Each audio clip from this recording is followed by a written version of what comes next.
There were times I've always felt dirty, when you poop your pants as an adult and you're like, "Oh my god, I'm a toddler and I I have to take care of this." Like, you start to degrade yourself, like, "Oh, man, like, my whole pants are ruined."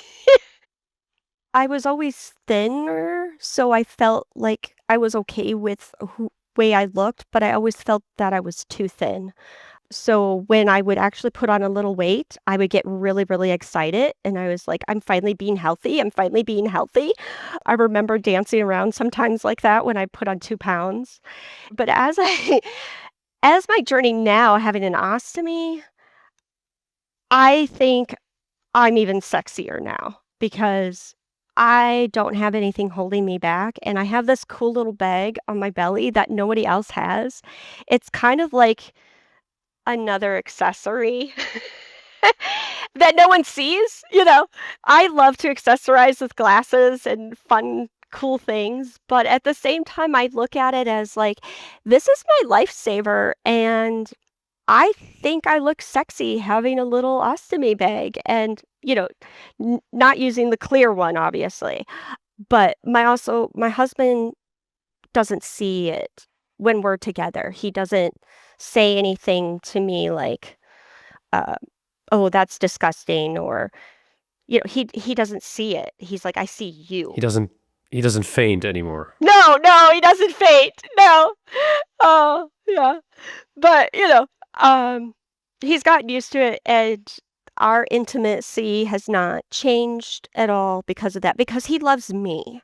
And when you're out there, if you're single and you have an ostomy and you're feeling insecure about yourself, you will find somebody who's not gonna find that that's gross or disgusting. They're gonna love you, and they're just gonna go, "Oh, well, that's just something that's a part of you."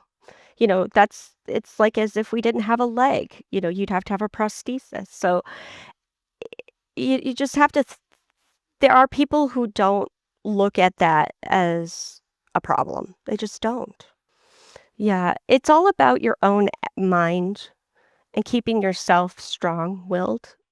I found that easier in later on in my life as I've matured, and also, I should mention that I also did seek a lot of therapy throughout this journey as well.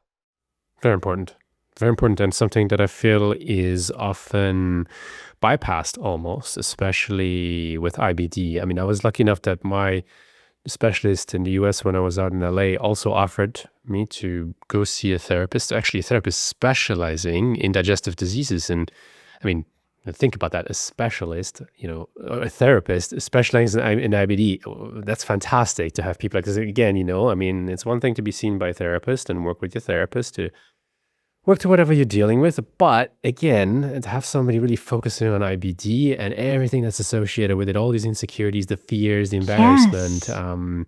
it's important. And I think we don't stress this enough that, Yes. even though you might be wanting to isolate yourself in the beginning, even though you might be embarrassed, therapy can go a long ways. I mean, I can certainly speak to that. You can speak to that, I'm sure, Yes. because the way you're putting to me, you're open. You are not Yes. embarrassed at all. No. So don't forget about that aspect as well. And when it comes to the mental health, You will deal with embarrassing moments dealing with ulcerative colitis or even Crohn's, I'm sure.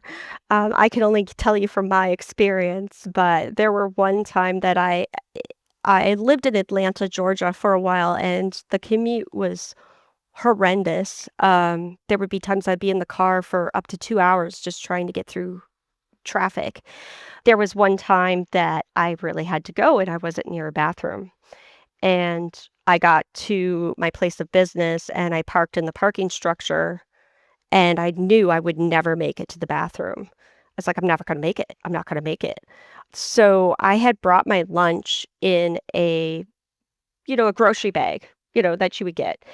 And I had a bunch of napkins in my car console just because of spills or whatever. I always love to have napkins around. Well, I ended up using those to defecate on, and then ended up carrying my lunch into work because I had to dump all of that into the grocery bag. I mean, these are the moments that you're, like, so embarrassed about, but I'm like, "Did anyone notice? No, there was nobody around," and I just threw it in the garbage.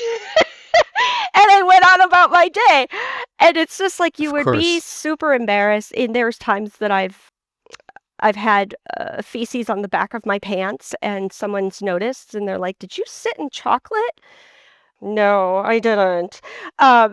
So those are those embarrassing moments, but when you actually share with people like, "Oh, I actually have a problem," even if they don't understand, they usually were like, "Oh, okay." Like, I probably shouldn't have said anything or, I didn't wanna make them feel bad. But, yeah, it's those moments that you have to look back at the time, it's embarrassing, and, yeah, your face is gonna get red, and you're gonna be embarrassed, and you hope nobody sees you, but at the end, when you look back, you're like, "Man, I got through that moment, and I did it really with my head held high," right? As much as it can be when you're dealing with poop.